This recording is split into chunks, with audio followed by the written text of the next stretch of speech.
Welcome to Revolutionize Your Retirement Radio, bringing you insights and strategies to help you create a magnificent and fulfilling second half of life. Here's your host, certified professional retirement coach and best-selling author, Dr. Dorian Mintzer. I want to welcome everyone to my fourth Tuesday Revolutionize Your Retirement Interview with Expert series. I'm Dorian Mintzer, owner of Revolutionize Retirement and your host for this series. So today I am totally delighted to have Kerry Hannon as our guest. Kerry's actually been part of this series, and I've interviewed her, I think, maybe 4 times now.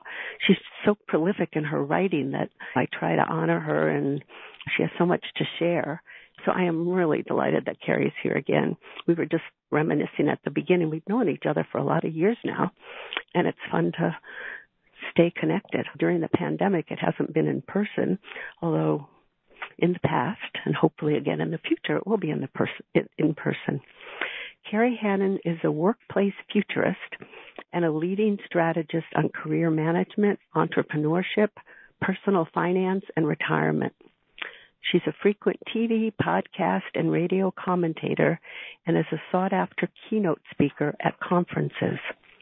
She's the best-selling and award-winning author of 14 books, including her newest book, which is called In Control at 50 Plus, How to Succeed in the New World of Work, and also Never Too Old to Get Rich, The Entrepreneur's Guide to Starting a Business Midlife.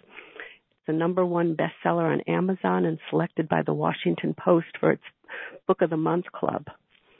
She also had written a book, and I interviewed her kind of at the earlier part of the pandemic, and she had a book on remote work, and it was like working in your pajamas, which has wonderful resources from remote work, which I think is continuing in many ways, although maybe hybrid, but we'll hear more about that from Kerry today. She's a senior columnist and an on-air expert at Yahoo Finance. She was previously an expert columnist, opinion writer, and regular contributor to the New York Times, MarketWatch, and Forbes, and was the PBS website nextavenue.org personal finance and entrepreneur expert. She's also worked as a writer, columnist, and editor for USA Today, U.S. News and World Report, Money Magazine, and as a contributor to the Wall Street Journal. Kerry lives in Washington, D.C. and Boston, Virginia, with her husband, who's a documentary producer and editor, Cliff Hackle, and her Labrador retriever, Elmore, known as Ellie. Kerry, I am so delighted to have you here with us again, and welcome. Thank you, Dory. It is an absolute treat to be on your program and just to hear your voice. My gosh, we don't all get out to see each other as much as we want to, and we will, as you noted, in the future, but it's a real honor to be here. And the important stuff we talk and work on and hopefully make an impact. Great. As you talk about in this book, the workplace has really changed for workers over 50, particularly, I think, coming out of the pandemic, and not that we're totally out of it again, but hopefully more out of it than in it. So maybe we could start with why you wrote this book and what the trends are that you feel have profoundly changed the workplace, and then we can take it from there.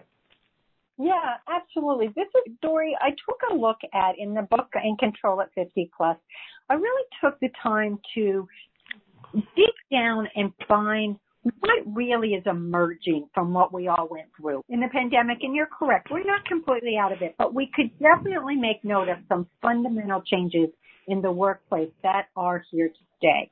And so the 5 trends that I write about in this book that I researched and I've identified as really gaining strength as we move forward and are really quite beneficial to workers over 50 are 5 things. Let's start with the first one, which is remote work. And remote work is here to stay, right?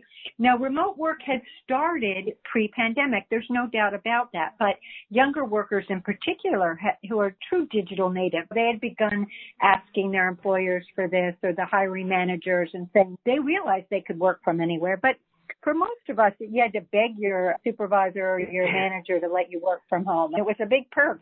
And then all of a sudden we were all doing that. And guess what? they found out, companies and employers found out that not only were people getting the jobs done, they were productive, the performance was great. Plus, it was a cost saver for them on many levels. And for the older worker, yes, I do think as we move forward, we're going to see more hybrid options. But there is a core set that remote work has been accepted, and it just is here to stay. So the genie's out of the bottle, so to speak. And why I think this is so good, Dory, for workers, experienced workers, is that a couple of things. First of all, when you're in the workplace, when you're actually in an office, it can go a long way to fighting ageism if you don't have to be in that office. So if you're not right side by someone who's a couple of decades younger than you, it's subliminal, but there is this sort of message of age versus youth perhaps. But when you're remote or you're virtual, that isn't so front and center. So you really are not judged as much by your cover as you are by your performance and productivity. And this is a real plus, I think, for older workers. Secondly, a lot of people retire earlier than they say they're going to, and it's often because of a health issue. One thing that remote work can do is it enables people to cut out that commute. So if commuting was in some way difficult for you, if it was a disability of some kind that made that one of the points that made you want to step out of the workplace, now if you no longer have to do that, fabulous. Or if the workplace wasn't set up ergonomically for you, this is a real opportunity to stay on the job longer. So those are two quick points that I just absolutely love about remote work for older workers. The second big trend is career transition. You and I have talked about this a lot, Dory. And again, it used to be really the outliers and, oh my gosh, you had to be a risk taker. Do you really have so much runway ahead of you that you can change careers and make a career transition? But you know what? Coming out of the pandemic, people of all ages have been changing directions because we had that time to do that soul searching too. We were frightened. We didn't know what lay ahead. And a lot of us lost people we loved during COVID. And we were able to say, oh my gosh, what are my priorities? What do I really want to be doing? The third big trend that I see coming out of it is something I've written about before, entrepreneurship. Again, over 50 workers, over 45 actually, had really started on this entrepreneurial path, really gotten a head of steam up over this prior to the pandemic. But again, coming out of the pandemic, we see a real resurgence of even more doing this. It really lit up this idea, tying into what I talked about, that self-examination of that inner MRI of what do I care about? What do I want to do right now? Life is fragile. The next trend I saw coming out of the pandemic was contract work, right? So that's the fourth trend. Contract work took off, right? And there's good and bad things about that. For one thing, I think much of it is remote, of course, too. It opens the global marketplace to all of us for jobs, and you can jump in and out, seasonal jobs, contract for a couple of months at a time. This is a really great thing for people who want to stay on the job longer, but maybe don't want the full-time experience at this point in their lives, or they need to just keep their resume alive while they keep looking. So contract work, and we can talk about the downside in a minute, but the final one is education. The fifth big trend is virtual learning just took off. The enormous amount of opportunities to learn virtually is just a huge, big movement forward, I think, in terms of keeping your skills up to date. You don't have to get master's degrees. You can cherry pick certain skills you want to refine or upskill, brush up on, whatever it might be. Really quality education and the opportunities out there that you can do virtually from your own home is really stunning and a great advance and a great way to help older workers stay on the job. So those are my big trends, and we can dig into them deeper if you would like. Yes, why don't we dig into them deeper and what your sense is on how they impact older workers? Just even thinking about the technology part or the transition, entrepreneurship, there is ageism. It's alive and well, and as we've, I know, discussed before, internalized ageism, where we sometimes disown our future selves because we believe we're perhaps not as capable.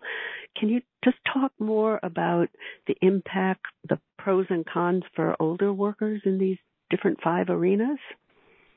Yeah, I think that they all have enormous positive boost for older workers who can embrace them. And again, a piece of that, as you noted, is a bit of the technology piece of it. Our older workers often get the rap of not so adaptable and nimble and willing to learn new ways of doing things.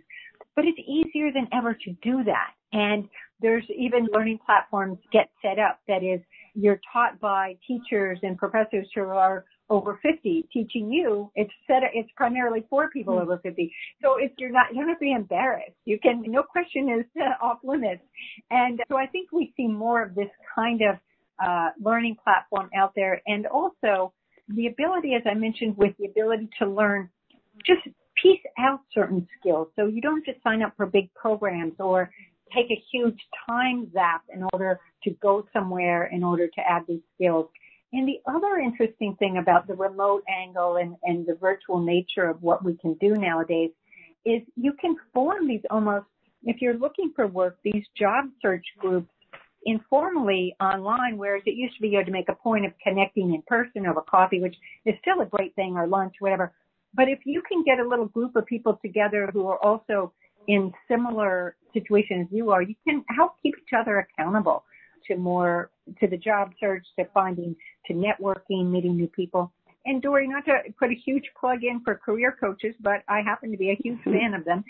This is another way, because of the virtual nature of things these days, that we can connect with people who can give an unbiased look at where we are, really look at our resumes, our LinkedIn profiles. What can we spit up about these?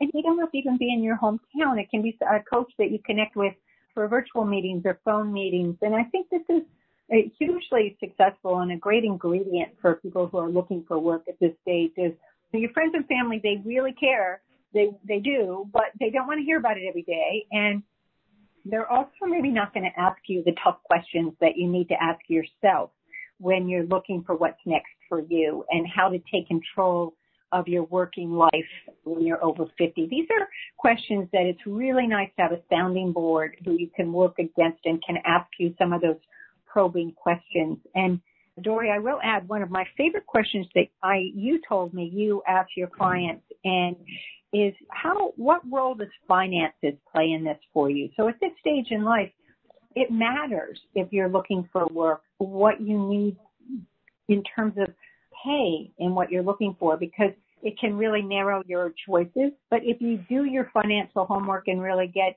lean and mean and understand what role continuing to work plays in your future financial security, it really helps you get down this path a little further. Those are a couple of quick things. Now, the ageism thing, I did mention how I do think remote work is wonderful for fighting ageism, and also the ability to learn. But I wanted to mention quickly the contract job part of it, because I will say the downside of contract work is that if you're over 60, it might have a different appeal than if you're 50 to 60 or 50 to 65, I should say.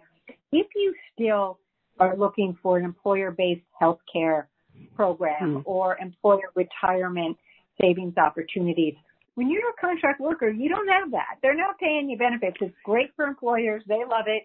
It can be excellent for you. But you are responsible for these things. So you need to be quite diligent and disciplined and understand that those are going to be some hurdles you'll have. That's an excellent point. I think when people are over 65 and you have the access to Medicare, then there's a little bit more freedom in terms of the health care benefits and retirement benefits. However, when you're younger than that, it really is important to be aware of that. So what's your sense of some ways, and I think it's tied in, I'm going to ask a different question. You mentioned before your kind of MRI or the kind of your fitness plan. Talk about that if you would, because I think that's individual piece of how we bring ourselves to these trends, to the job market.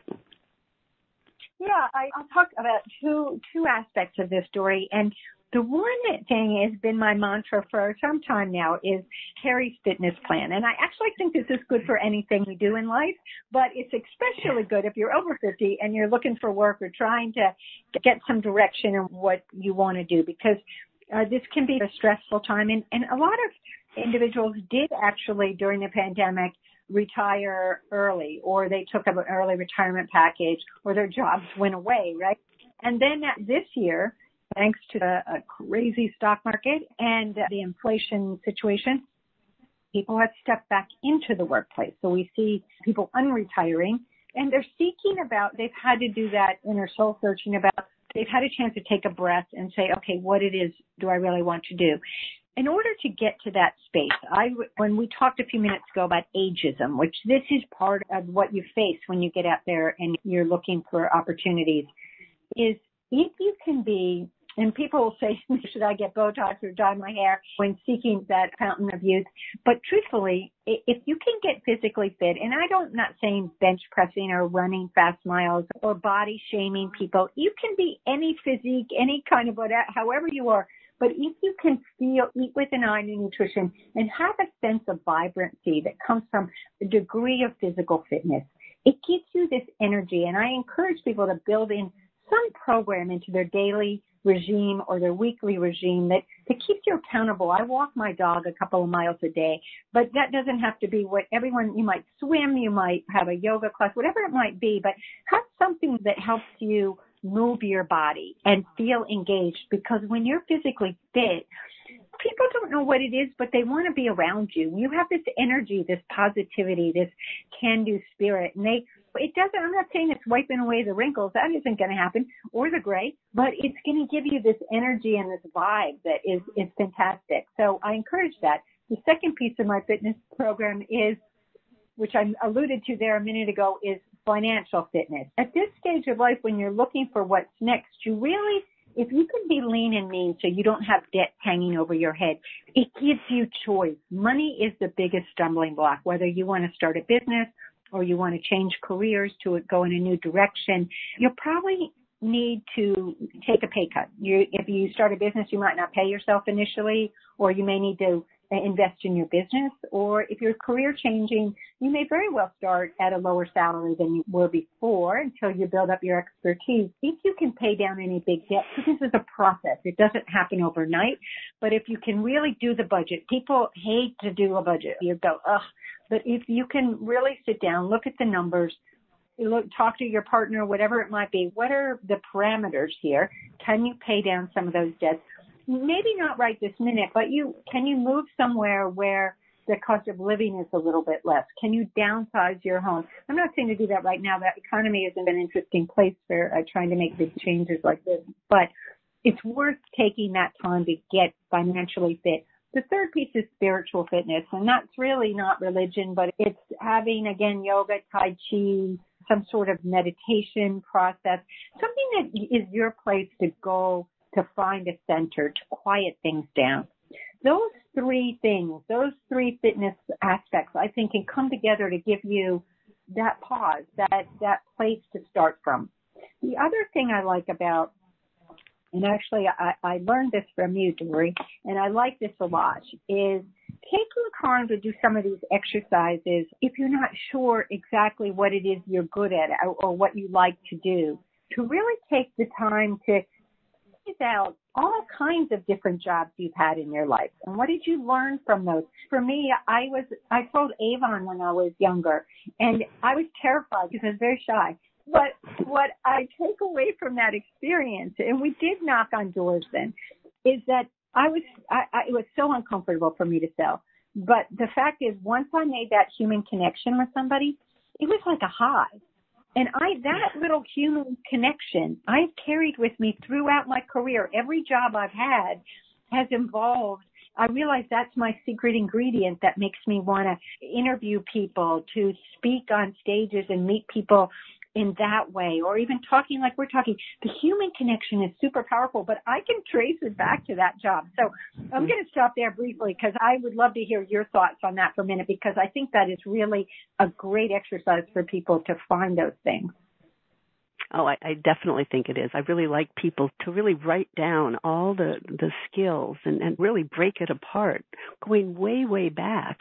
And one of the things you can do is think about which ones you've transferred throughout your life, which are some of the ones you do well and that you do want to keep doing. What are the ones you don't do? You need them in order to be marketable, and maybe now's the time to learn a little bit more. And what are just some other things that you've always wanted to learn that you haven't had a chance? And what are the skills you maybe are really good at, but you would like not to transfer if you have a choice. I do think that's helpful to think about. I'm just remembering Elizabeth Eisel at one point when I interviewed her. She talked about that often work that we've done in our first decade sometimes sets the course. Now, I don't know when you were doing the Avon, but it doesn't have to be in the first decade. But it's interesting what we've done and how it influences us. I know at age 5, I sold dandelions. I picked dandelions, and I would get paid for picking dandelions. And I think that spurred my entrepreneurial spirit. It was all I could do as a little 5-year-old, and I'd get a penny a dandelion or a bunch of dandelions kind of thing. But it makes me smile to think of these things. I think the process of self-exploration is invigorating for people because sometimes people are at this point, especially coming out of the pandemic, that you feel stuck. You feel out of control. You feel as if things happen so quickly and there's nothing you could do to stop the thing. And these are ways, these things that we're talking about are just magic strings to pull to help you get control back, to feel like, aha, I understand myself a little bit better here.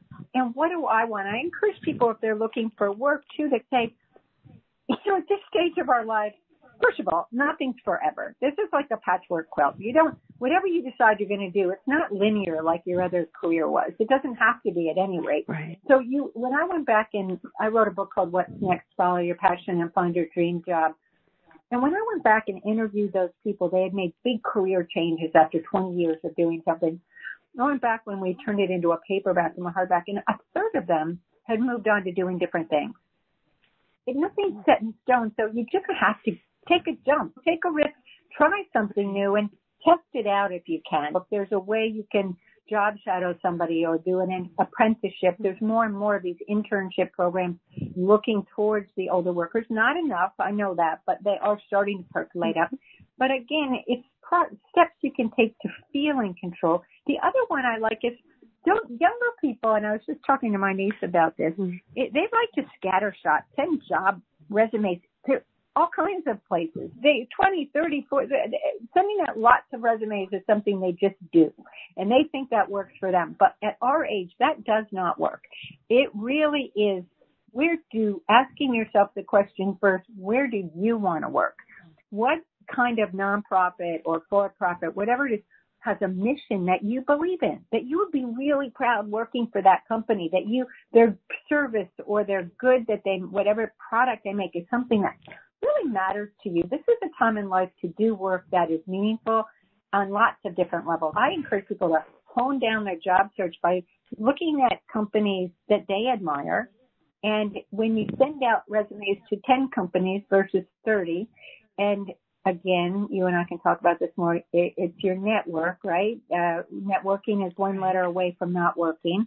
Especially at our age, it's who do you know? Because employers want to not be, they're little chicken. They want to have some security that somebody has referred you that they know, somebody they know or knows. But doing all that digging, and LinkedIn is great for this, to see who you know at those 10 companies that you admire. And then if you get in the door for that interview and you show your curiosity and your passion for their mission, my goodness, that's wearing your heart on your sleeve, and it really resonates, don't you think?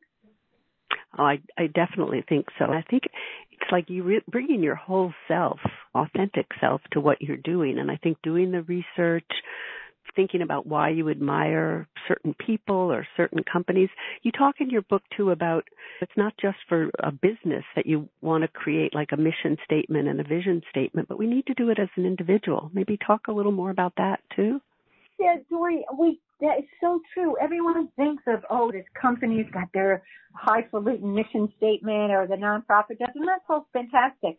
But we as people need to, as individuals, it's critical to do that, all these kind of exercises that I talk about in the book and you and I are talking about here, to really get to the root of what it is that you care about, what it is that really matters to you, and they're short. A mission statement is really a sentence or two, or maybe it's 3. But if you could have your own mission statement, it gives you the power. It gives you the ability to make decisions on opportunities that might come your way. For example, like for me with my work, and I ran my own business for over 20 years, and I've worked in-house for employers, but I've always considered it me Inc. No matter, and I'm working in-house for Yahoo Finance right now. But what I always think of them as whoever, if I am in-house, just my primary client, right? I always have lots of things going, but especially when I ran my own business, I had my mission statement was, if I take on this assignment, will I make a positive impact in somebody's life in terms of their financial security and being? And that could be a job or understanding personal finance or making sense of a divorce or becoming a widow, whatever it is for women, because I've written a lot about women and money. But it was always very clear to me, if it was just writing something that was promoting somebody's product or some new gimmick or whatever, that wasn't going to, could I make that direct line that I was helping somebody? And that was a pretty easy divider line for me on whether I would take on work or not, is could I see that direct line of helping somebody with some takeaway advice and hand-holding? Mm-hmm. So getting that clarity of what's important to you and what you want to say yes to and what you want to say no to. But it also makes me think about this whole notion of mindset, believing in yourself, and this idea of the growth mindset versus the fixed. Maybe you can talk a little about that. Go ahead. Yeah. We all got to have some mojo. You got to, if you don't think that you have stuff to offer, and I can't remember whether this is something that is universal out there or whether you and I have talked about this before, but even going back and looking at old performance reviews you had or things that people have told you about your work or whatever, try to gather up some string on these positive accolades you've had about your work over the years. And it doesn't have to be related to your job per se. It could be volunteer work you've done. It could be all kinds of things, just helping out a friend. But it's indicative of your mindset. And if you can start from a place where you have that inner confidence that you have something to offer, whether it can be a small thing, having compassion and kindness. These are some things that a lot of people are lacking, or they don't know how to show them or share them. There's all kinds of ways to go about this, but having that, and I've used that word previously a few sentences ago, I think, but if you can really, truly be curious about the world around you, that word is starting to get overused a bit, but it is a great word, and it's a great way to look at the world. And when you're curious, you're always interested in learning new things, of trying a new way of doing things. And when you're in an interview somewhere and you throw out that word, it says to the hiring manager or whoever you're speaking to that you're willing to open your mind to new ways of doing things. And that's really critical. And to tie back into my discussion about one of the fundamental changes of lifelong learning is here to stay. The fact is, you can no longer get away with not constantly be learning new things. The world is just changing too fast, and it doesn't have to be related to technology. It's everything. So you have to, the way our jobs are done, the kinds of jobs that are out there, it's all shifting quicker and quicker. So you have to constantly be allowing yourself to learn new things. And anytime you learn something new, it builds resilience, right? Because you're a beginner and you don't know anything, and you feel stupid, and then all of a sudden you gather knowledge, and you're not an expert necessarily, but you're learned. You have knowledge. And so you do the shift back and forth, and that's the string of resilience. And that's what education and learning can give to us on a daily, steady basis. And when you start to learn new things, your whole brain shifts, your whole body, you start seeing the world differently. And it can be something that has nothing to do with the work you do, but just this process that I just talked about of being a beginner and then learning. It's this rhythm of life. It's this wonderful way that you start looking at the world around you in a different way. And I think it's really exciting. And it's also a way of building, as you talked about, that growth mindset. I think that's so important. It does remind me when I went back to school, and it was so nice. I was like the adult learner, and it was okay to say, I don't know, I'm learning. And the intergenerational piece, it's such an important part. And I know often when I'm doing presentations, people say it's so hard to have a younger boss, or it's hard people don't value me. What's your sense on how to be able to embrace and thrive in the intergenerational workplace? Yeah, I'm so glad you asked that, because it's just so perfect. First of all, we've got all these generations in the workplace now, and the way of the population, the way things are going, we're an aging population. Not as many younger workers coming up, more older workers staying on the job longer. And so you have all these different generations working together. And this isn't just the model for today. This is moving forward. This is our future. And there are these pairings. It's no longer an exception to be an older worker with a younger boss. This is a reality that is very much ingrained in the workplace and will continue to be. But here's the great news. I personally have been talking about this for a number of years and telling older workers, yes, it's a two-way street. You have to respect each other, blah, blah, blah. And I give all this advice. But just this year, when I took this position at Yahoo Finance, guess what? I am now working for a younger boss. And she's, I don't know her age. She's absolutely fabulous. She's a couple of decades younger than me, probably. But the thing about it is all that stuff that I used to tell people I've had to do. And I tell you, it is so energizing to work with her. She is so smart and she's clever and she totally respects me in a way that I feel valued. And man, it comes right back from me to her because I truly value her perspective on things, looking at things from an angle that I hadn't thought of before because I've been entrenched in my way of thinking. And it's just opened up the door for me in a way that has made my work so exciting. Every day is energizing. And so it's really a marvelous experience. Here's the one hit. When I started, Dorian, this is what I always had told people as well, the technology piece, right? And then secondly, it comes down to communication, right? So here we start this job and I'm emailing and I'm trying to phone calls and I'm texting and I'm not getting answers back from my manager. And or I did and it was very slow in response and I was getting upset about it.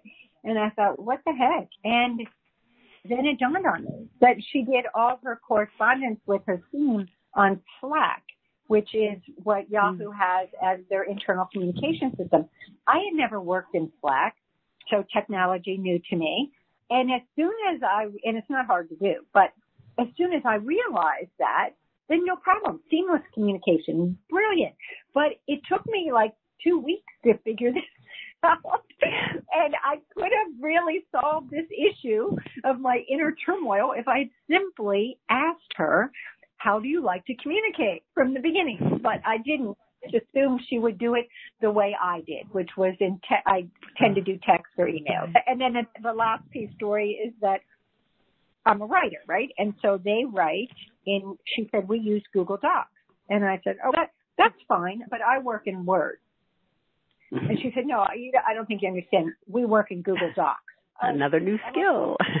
I'm like, oh, technology. Okay, Kerry. Actually, I have a good friend, and I think you might know him too, Mark Miller, who he writes for Reuters and has he's a new book coming out himself. And anyway, I called Mark because I emailed Mark, I should say. I knew Mark had switched to Google Docs like 2 years ago, and he told me he loves Google Docs. So I'm like, Mark, I really need help.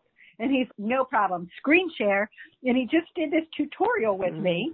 And it was brilliant. And if you have any trouble, again, just ping me and we'll do this again. But he said, guess what, Kerry? You can also just Google it. There were so many questions. Anyway, I reached out. I asked for help. I never complained. And I seamlessly started writing in Google Docs. But it did take a little bit of practice for me. I'm not saying I did it overnight, but it's perfect now. I get it. But if I hadn't reached out and asked for help, it wouldn't have happened. So those are lessons for all of us. When we switch jobs, we take on new challenges, new ways of doing things.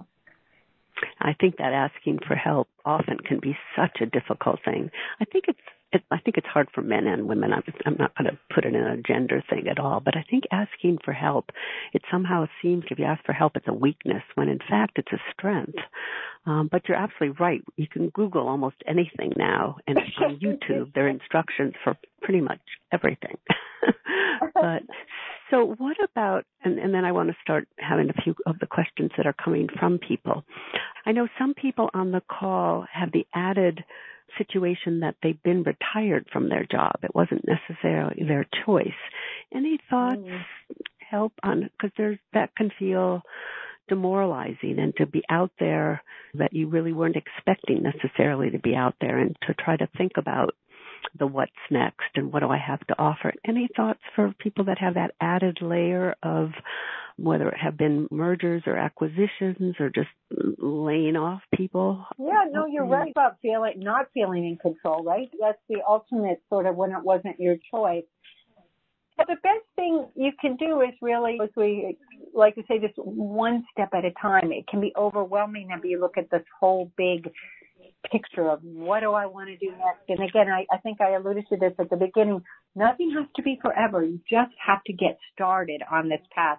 And whether it's looking back at the different jobs you've done over your lifetime, doing a skills evaluation like you, I know that you talk about the Clifton Strengths Finder, is it? Or there's another one at the University of Pennsylvania, a happiness one that... Authentic happiness. Yeah. Authentic happiness. Give yourself permission to open up and do some exploration. And again, it's just, or take a course.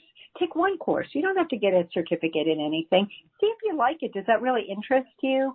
And just give yourself that opportunity to breathe a little. And people tend to feel like this pressure and the stress and again, the financial piece can play into this. If in fact that's an overriding issue, you don't have that opportunity to the luxury to do a lot of this work. But if you can, try to build some of it in so that you feel that you're coming from a position of strength.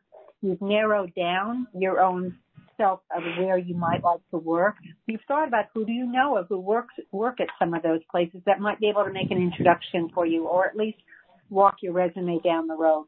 Who can help you get your LinkedIn profile spiffed up? Frankly, my opportunity with Yahoo Finance came from a recruiter on LinkedIn. I had not been looking. It came through the transom. So again, if you have a good LinkedIn profile, if you have that you're open to opportunities, these kinds of things. There's little pieces to the puzzle you can put together. Think of it like a puzzle in a way. And no, it's not a game, but it is in fact something that it's piece by piece. It's not going to happen overnight. And maybe sometimes you do have to take one of these contract jobs, as we talked about.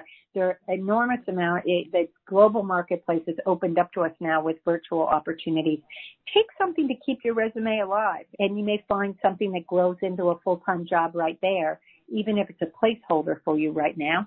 And again, we've talked about this in the past story. If you can get out and volunteer, if that's one easy thing just to get out of your head and into the world, and you're networking, you're using skills, hopefully. Those are just some little things. One other thing, I write about a gentleman in my book, and there are plenty of other examples of this, I'm sure, but he actually was laid off from his job, and he was in sales, and he could not get another job in sales, and he put it down to age discrimination, but you couldn't really call it that, right? There was they couldn't really, but he sensed that when he'd get in the door for interviews when he did. So he loved to sail, and that's what he'd sailed since he was a kid, and he had taught sailing before at different stages in his life. So he went down to Florida and took a winter job just teaching sailing at a sailing school in Longboat Key. And one day he was out with somebody, an executive from a company in New Jersey, and he was telling the guy how he was looking for another job. He was just doing this. And the guy said, what's my company? He said, we're looking for someone to be a project manager. And he said, I'm not a project manager. I've actually never done that. I don't have any other certifications for that. And he said, oh, no, you are a project manager. I've been out here sailing with you every day. You get from A to B. You figure out how to make this course, no matter what the weather is. You do this. He said, I think you'd be great at this job. He went and interviewed, and yes, he did meet the guy in a networking situation like that. But guess what? He got the job. He absolutely loved it, and he's been promoted twice since then, and you just never know. Well, it's a beautiful example of that we sometimes don't think about where some of our skills come from, and that it may not fit something with a curriculum thing, a credential, but we might actually have the skill and not give ourselves credit for it. So I think it's a great example. So Jan from Oregon, I'm laughing only because Jan's a dear friend and she's recently moved to Oregon. And in fact, I want to quote her before I ask her question because she's really one of my role models. And she says, meaningful work, paid or unpaid, through one's last breath. And I think it's true, and I think it ties in with what you're saying, Kerry, about if you're in a transition, do project work, gig work, volunteer. The important thing is to be connected, engaged, and feel a sense of meaning and purpose to keep your self-esteem up.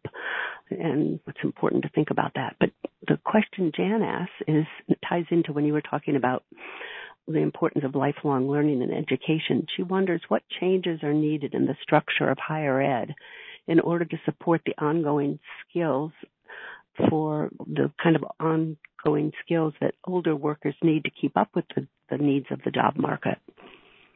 Yeah, I love that question, and it is something that and I think I know who Jan is, so hello, Jan. I think you do. But at any rate, I think it's higher education has been grappling with this for a number of years now, and especially we just saw last week that some surveys have come in and showed that undergraduate enrollment is actually down because the kids are not going straight onto the college path, and there's more opportunities for skill-based learning. And so I think they're trying to figure out their revenue streams and realizing with an aging population, they need to find a way to provide this demand for continually to upskill, to reskill, but not in these massive 4-year programs, but in a more nimble way. And we have these high-end programs at Stanford, which is fabulous, and at Harvard and at Notre Dame and University of Texas. I love all those programs. Fellowship learning, where you go back to school on campus for a year with your knapsack and study, and it's fantastic, but not everyone can afford to do it that way. So it needs to come down a notch. I wrote a story for the New York Times about a year or so ago about this initiative, and a couple of states have these, but the one I wrote about primarily was in Ohio at Cuyahoga State, or Cuyahoga Community College. And the community college bought a semi-truck, the trailer, and they retrofitted it with computers and stations and learning stations. And what they do is they take this out to employers and park it in their parking lot. And so when employees, older and younger, but this is a great opportunity for older workers to stay on the job by upskilling, where there's training and the employer knows exactly what skills they need to have. And they say, here we are, we're going to do this workshop or whatever the training program is. They can just slip out during work. They have time to go to the trailer and do this. They don't have to go after work. They don't have to seek out this on their own. They bring the education to them. This is a really wonderful way to provide education that employers, because they often say, we can't find the right skilled workers. Here's your chance. What do you actually want them to learn? Colorado has the Pueblo Community College is doing something similar. I think there's one in Oregon as well. But this is just an innovative way of bringing education. But we need to find a way to bring it down. I love the community college system. And if there's a way to link in employers, the Department of Labor through the job centers, if there's a way they can get these all talking to each other, because those job centers have been so set up for younger workers, if we can find a way to harness what employers are really looking for with training and coaching, all that in one place for someone who's an aging worker who wants to stay on the job and needs to. I think this is imperative. So anything all of us on this call can do to help push that forward. But I do think the higher education system is realizing that there's plenty that do offer free tuition for people over a certain age and so on, but we need more of this. Oh, really good point. I know here in the Boston area, Boston University actually has what's called an evergreen program. So it's free classes if you're over, I think it's age 60, which gives an intergenerational component and also the opportunity to audit a class. It's not degree granting for the free classes. But wherever you live, it would be probably helpful to look and see what's available, community colleges or other universities. So Jackie from Wellesley says, could you please speak more about finding work for post-65 plus workers who may need to work? She says 50 is an arbitrary number, largely defined by AARP. Some boomers were hurt financially in the 2008 recession when they were in their early 60s and have had difficulty rebuilding financial resources. That is such a good question. I totally agree with you. There are two different job markets. Somebody who's 60 to 70, 70 to 80. These are different. You have different needs, all kinds of things in terms of what you need in benefits, of what kinds of work you want to do, that you're skilled to do. You're correct. That 50 is a completely arbitrary number, in my opinion, as well. And so I try really hard in my work to identify generic elements of a job search or of trying to put yourself on a path to success. But again, when someone's if you're over 65, for example, and perhaps you don't need the health care benefit you might have needed before, but in fact you would still like having access to employer retirement program if you can keep contributing in some way, and so you don't have to start, and an income, so you don't have to start taking away from retirement accounts if you've had that ability to save. And so many workers in this country, because we all think everyone's got it, but they don't. Most people work for small businesses that haven't been able to offer until recently. Now we're getting more movement towards this, but we need some big policy changes that allow small employers to offer a way for people to save for retirement, because it's really quite a problem. But I think over 65, you've still got tons of runway ahead of you. And so you need to have that sort of forward-thinking focus. I think when you're looking for work, you need to show that your ability to, again, I use that word curious, but what you bring to a position from your decades of experience, but also your willingness to move forward and continuing to improve and add value. Because all the employers, I honestly think ageism, yes, I think it's really deeply embedded in our culture and our workplace. But a lot of it can come from the individual themselves if they allow themselves to buy into those stereotypes. If you can make the business case for yourself, that's really what matters, because companies really, they just want to know what you can do for them.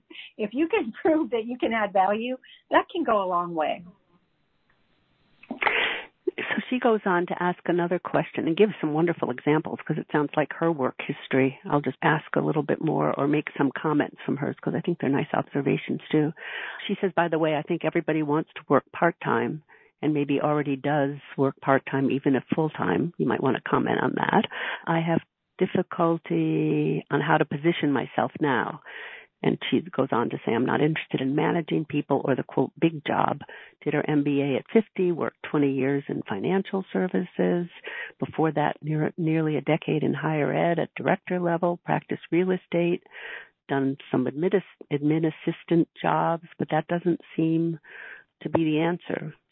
She loves your example about the younger boss, understand the beauty of different ages working together. The term she uses is age is the new diversity. And then she mentions she's used Slack and in a volunteer capacity and Google Docs and all, and YouTube is great for tutorials. But that whole issue of how do I position myself? So it sounds like she's had a lot of really good experiences, doesn't want to work full time, but wants to work, but it's hard. And she was the one asking the question of being 65 plus.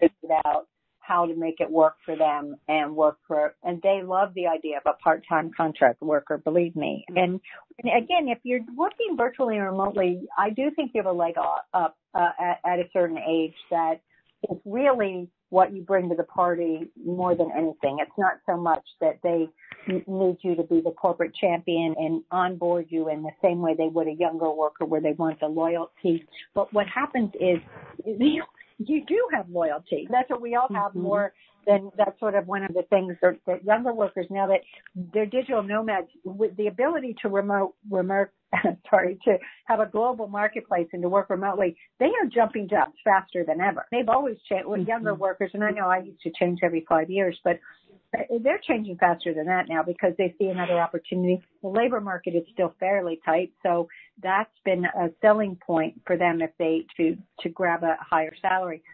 That leaves an opportunity for the older worker to get in the door and show their value. I do think part-time work is, because of this resurgence in this area, there's groups like Flex Jobs. I really love what they do with that website. I don't think you necessarily can get a job easily on a job board without knowing somebody or having some connection, but that doesn't mean you can't. It certainly does happen. And here in Washington and in the Boston area, there's a group called Flex Professionals, And they're fantastic. And it's a lot of this contract, part-time kind of work, but professional jobs that they do the vetting of you and they do the matching a lot with the company, which is a nice model because it lets everyone feel a little more comfortable with the job search. And there's also, oh gosh, you know who I'm talking about, the other wave, vintage employees, workers. You know that I'm talking about. Here, I do know because I learned it from you. I'm going to look it up while you speak right now. Work at home vintage experts. Work at home vintage experts. Oh, that's it. Yeah. Work at home vintage experts. Yeah. It's the same thing. It's all remote work. Used to only be like insurance kind of jobs, but it's moved into tax and other areas. And the woman who started that's done a tremendous job of the pay is good. They match the employee and the employer, and it's all vintage workers. It's all in our age group, and everyone I've interviewed from who have worked through these three that I just mentioned the last two, have really been quite happy with the matching process. So there are other ones that do this, but those are two that I have some experience with. Great. And just to mention that in your book, Kerry, you've got so many wonderful resources of websites and stuff, so I really do recommend that for people. What about this concept of kind of boomeranging back to your old employer? Is that becoming a thing for older workers to go back maybe in a different capacity or phased retirement? What's happening in that realm? Yeah, I do think we're seeing more of this. And surprisingly, as I talked about the people who did take early retirement in the pandemic, and now they're like, oh, whoops, wait, I really would like to get back to work. They often have gone back to their old employer if it was a good parting, right? If I've never burned a bridge anywhere I worked, and I would, but most of the people on this call haven't either. We all know it's smart not to do that. And if you can reach back to somewhere, it might not have even been your most recent employer. It could have been the one before that. And just see what kind of, if you still have some connection there, it's a really easy, it's not easy in any way, but what is good about it is you're a known commodity. They trust you automatically and you do them. And it can be an easier dance to get back into work. And you can make it, often I encourage people, volunteer to do work, or not, you're going to be paid for it, but raise your hand to take on assignments that the in-house people don't want to do. Even when I was younger and I started my freelance business, I started doing those profiles of people. Let's put it this way. I'm going to go to an AARP example. I started writing a column for AARP called Great Jobs for Everyone Over 50.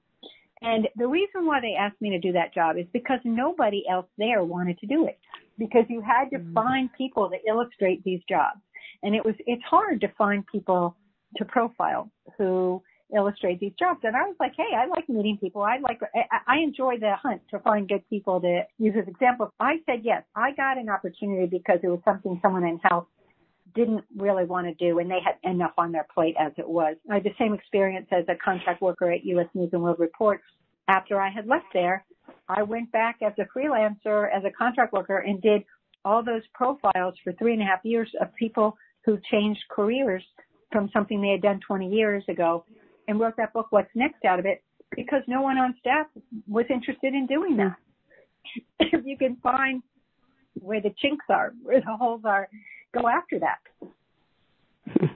That's a really great example from your own experience. You say, and I know you and I have talked about, retirement is a word that often we need to retire, but it's the word everybody knows. But recently, Serena Williams has talked about evolution or evolving. Can you comment about your sense of that word? And Don't you love it, Dory? Isn't that what it's all about? Yes, she's a lot younger than us, but my goodness, she got it right. It is about, it's an evolution. You're not retiring. Retiring, we all say that that's a stepping backwards. That's a retreat. When you're evolving, that's what we're doing, right? That's exciting. And when Serena said that, it's like, this is an evolution, I'm evolving, I thought, yes, indeed. That is exactly what we all should be embracing, that concept. And again, that growth mindset that you mentioned earlier, that's what evolution says. Yeah, we're not going to change all the wording of this whole culture and this whole industry that's grown up around retirement, but I do think evolution is a more apt word for many of us. I really agree. Actually, a number of years ago, like 6 years ago, actually, when I did a TEDx talk, it was like embracing your bonus years as a time to learn, grow, and evolve. So I've been an advocate of evolution for a long time. So I'm glad that she's made it much more popular out there. Yeah. So what would be your final, first of all, how do people get your book? What's your website? And then I want a final takeaway from you for people. Okay. My website is kerryhannon.com. So it's KERYHANON.com. I'm on Twitter at Kerry Hannon, and I'm on LinkedIn. Please say hello to me there. I'd love to connect with you, and LinkedIn, of course. And then what else was I going to say? And I am on Facebook to a certain degree. A lot of it's just pictures of my dog. But I really think that those are good. In order to get my book, you can go to my website, and I've got a link to the Amazon page. But Porchlight Books is another one I really like. And if you're buying more than a handful of copies, they give really good discounts that are just as good as Amazon, sometimes better. I like Porchlight, especially if you have an event and you want some of your attendees to have a book. They have like 40% off. It's really a good deal. What is, say again, the name, the link? It's Porchlight Books. Okay. Yeah, let me see if I can get the URL for you. But the thing is, and there's all kinds, go to your indie bookstore too, of course. We love indie bookstores. Yeah.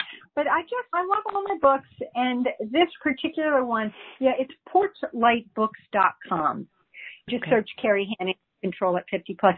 But this book, I just think I wrestled together a bunch of these really powerful trends that I think we can all get some energy from, get some focus from, take advantage of them. They really work in our favor, a lot of these big trends, and help us to truly take control no matter what our age in understanding the shifting workplace, because it is just changing fundamentally. And yes, people are going back into the office, but it's never going to be the exact same as it was. I think that's a good final word, and I think it's really true. The 21st century and post-pandemic really is a changed work world, and we do have to understand it and adapt to it and learn how to be part of it. So thank you so much for being with us today and sharing your wonderful insight and wisdom, and I'm sure we'll have you back again, because I'm sure you're going to be writing more books too. I can't help myself. But Dory, you are a shining light, and I really look up to you and follow your work. And thanks for doing these. These programs, I think, are hugely helpful to all of us. And I just am honored to be a guest. So thank you. Thank you. And thanks, everybody, for being here today. And stay well and safe. And take care. Bye-bye. You've been listening to Revolutionize Your Retirement Radio with Dr. Dorian Mintzer. To learn more about the resources mentioned on today's show, listen to past episodes, or download our free retirement transition guide, visit revolutionizeyourretirementradio.com.